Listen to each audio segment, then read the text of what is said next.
विद्यार्थियों, मैं डॉक्टर प्रणु शुक्ला आपके समक्ष डॉक्टर आचार्य हजारी प्रसाद द्विवेदी जी का यह निबंध भारतीय साहित्य की प्राण शक्ति पढ़ा रही हूँ। द्विवेदी जी ने कहा है कि हमारे, जैसा कि मैंने आप लोगों को समझा दिया है कि हमारे जो दो सिद्धांत हैं जिनके बिना भारतीय साहित्य को नहीं समझा जा सकता, नहीं जाना जा सकता। यदि भारतीय साहित्य को जानना है तो हमें इन दो सिद्धांतों का अध्ययन करना बहुत अधिक महत्वपूर्ण है, जिसमें से पहला सिद्धांत है पुनर्जन्म का सिद्धांत तथा दूसरा सिद्धांत है कर्मफल का सिद्धांत। पुनर्जन्म का सिद्धांत कई जगह प्राप्त होता है, किंतु भारतीय मनीषियों का अद्वितीय सिद्धांत है कर्मफल का सिद्धांत, वो और कहीं प्राप्त नहीं होता।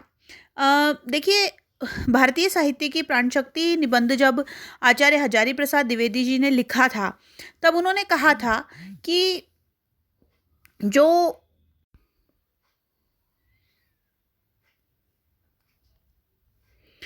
हम ये भारतीय साहित्य की जानकारी प्राप्त करना चाहते हैं, भारतीय साहित्य को जानना और समझना चाहते हैं, तो हमें इन दो सिद्धांतों का अध्ययन करना महत्वपूर्ण है। उन्होंने दो चीज़ें बताई है कि केवल दो चीज़ों का संबंध है। पहले को आत्मा और माया, या पुरुष या प्रकृति, ये दोनों वस्तुतः एक ही हैं। और इन्होंने दीपक की लौ का उदाहरण भी दिया है, और वे बता रहे हैं कि दीपक की लौ शरीर से इसी प्रकार, जैसे दीपक स्थायी होता है और उसकी लौ अस्थायी होती है, किंतु दीपक का अस्तित्व उसकी लौ से होता है, ठीक इसी प्रकार शरीर आदि की अपेक्षा आत्मा अधिक स्थायी होती है। यद्यपि उसका मूर्त अस्तित्व, वो अमूर्त है, उसका मूर्त अस्तित्व कोई नहीं होता, लेकिन उसके बावजूद भी वह जो वस्तु है वह अधिक स्थायी होती है। जैसे आत्मा, वह सैकड़ों जन्म ग्रहण करने के बाद भी शरीर और इंद्रियों से युक्त हो लेने के बाद निर्वाण की अवस्था को, अर्थात बुझ जाने की अवस्था को प्राप्त होती है। विद्यार्थियों, यहाँ एक महत्वपूर्ण बात द्विवेदी जी ने बताई है, वह यह है कि निर्वाण की अवस्था अर्थात बुझ जाने की जो अवस्था है वह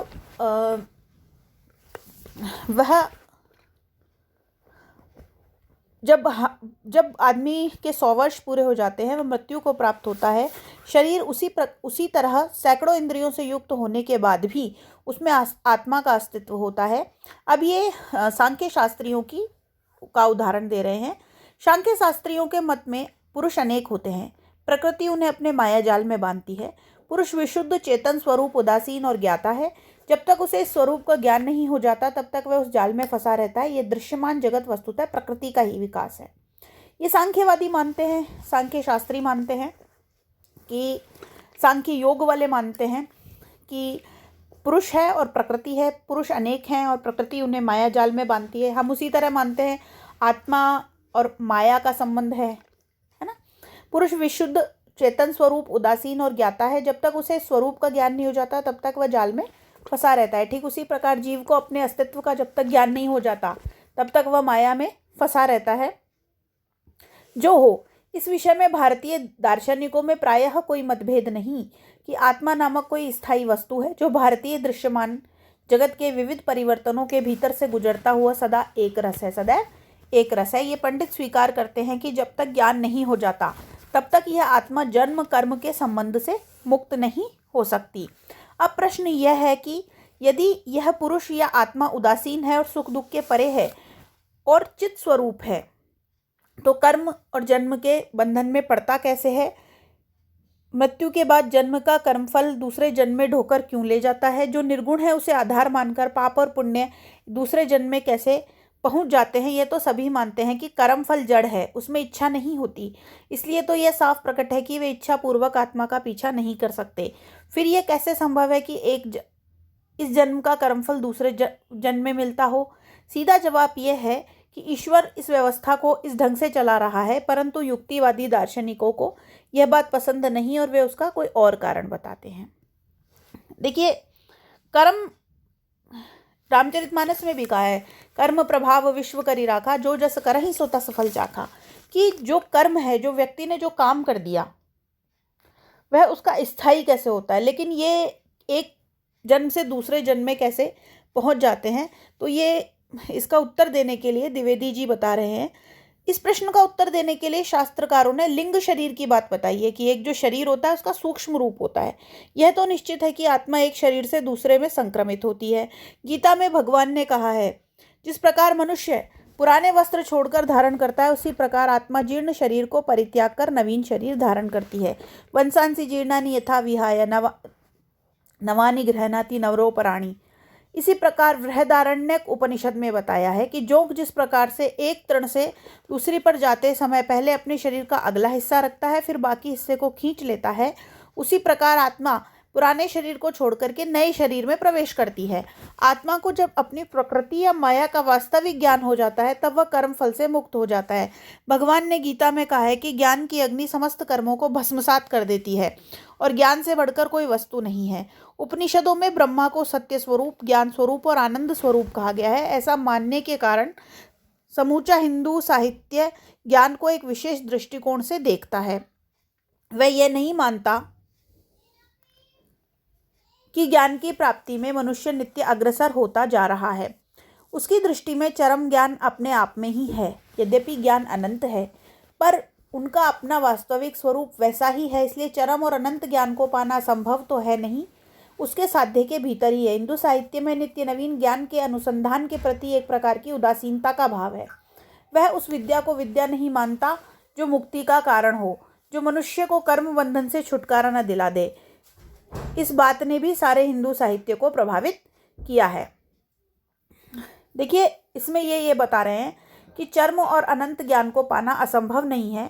हर ज्ञान मनुष्य के भीतर है, क्योंकि मनुष्य स्वयं ही अपने कार्यों का कर्ता और फलों का दाता है, इसलिए ज्ञान उसके भीतर ही है। ज्ञान को पाना असंभव नहीं है, इसलिए प्रत्येक प्राणी हिंदू धर्म में नित्य नवीन ज्ञान के प्रति उदासीनता का भाव रखता है। यह मुक्ति का कारण वही विद्या को नहीं मानता जो उसे कर्म बंधन से छुटकारा दिला दे। इस बात ने भी हिंदू साहित्य को प्रभावित किया है। शास्त्रकारों ने कर्म को समझने के लिए कई प्रकार के भेद किए हैं। अब देखिए कौन कौन से भेद हैं कर्म के। मनुस्मृति में कहा गया है, ये महत्वपूर्ण है विद्यार्थियों, परीक्षा में आ सकता है। इस जो यहाँ तक जहाँ तक मैं बताऊँ, उस पैराग्राफ को आप विशेष रूप से पढ़ लीजिए, उसको विशेष रूप से व्याख्या के लिए तैयार कर लीजिए। शास्त्रों ने कर्म को समझने के लिए कई प्रकार के भेद किए हैं। मनुस्मृति में कहा गया है कि कायिक, वाचिक और मानसिक। काया से करने वाला, वाचिक माने वाणी से करने वाला, काया से करने वाला कायिक, वाणी से करने वाला वाचिक और मानसिक, ये 3 प्रकार के कर्म हैं और उनकी गति भी उत्तम, मध्यम और अधम भेद से 3 प्रकार की होती है। शतातप ने सैकड़ों प्रकार के पापों, शतातप एक ऋषि हुए हैं, सैकड़ों प्रकार के पापों और उनके फलस्वरूप प्राप्त होने वाले लोगों का उल्लेख किया है और उनके प्रायश्चित का विधान भी किया है। पुराणों में कर्म विपाक के विषय में बहुत कुछ लिखा गया है। कर्म विपाक समझते हैं? कर्म को कौन कौन से कर्म हैं, कर्म के क्या क्या प्रकार हैं। गरुड़ पुराण, जब हम कोई व्यक्ति मर जाता है तब हम गरुड़ पुराण पढ़ते हैं। गरुड़ पुराण में विस्तृत रूप से अनेक कर्म और तज्जन्य फलों का उल्लेख है। जैसा कर्म करोगे उसका वैसा फल मिलेगा। शास्त्रों में साधारणतः 3 प्रकार के कर्म बताए गए हैं, संचित, प्रारब्ध और क्रियमाण। संचित कौन सा है? जो मनुष्य ने जो कर्म किया है, मनुष्य ने जो कर्म किया है उसे संचित कर्म कहते हैं। यहाँ से बहुत ही इंपॉर्टेंट है, कई बार व्याख्या में आ जाता है, कई बार प्रश्न में आ जाता है, तो ये आपको बहुत ढंग से तैयार करना है। देखिए विद्यार्थियों, द्विवेदी जी की भाषा यद्यपि कठिन हो सकती है, लेकिन ये एक अपन ये कह सकते हैं बेसिक, जो बिल्कुल मूल है उस तरह का निबंध है। ये मेरे हिसाब से ये निबंध हर व्यक्ति को पढ़ना चाहिए, क्योंकि इसे पढ़ करके वह भारतीय सांस्कृतिक इतिहास, भारतीय संस्कृत इतिहास और भारतीय संस्कृति का निर्दर्शन कर सकेगा। वो ये एक तरीके से प्रवेश द्वार है ये निबंध, जो भारतीय संस्कृति या भारतीय साहित्य को पढ़ने के लिए जिन लोगों में रुचि है उन्हें ये निबंध जरूर पढ़ना चाहिए। इसमें जो द्विवेदी जी की भाषा है वो अत्यंत संस्कृत निष्ठ होने के साथ साथ संस्कृत युक्त शैली है।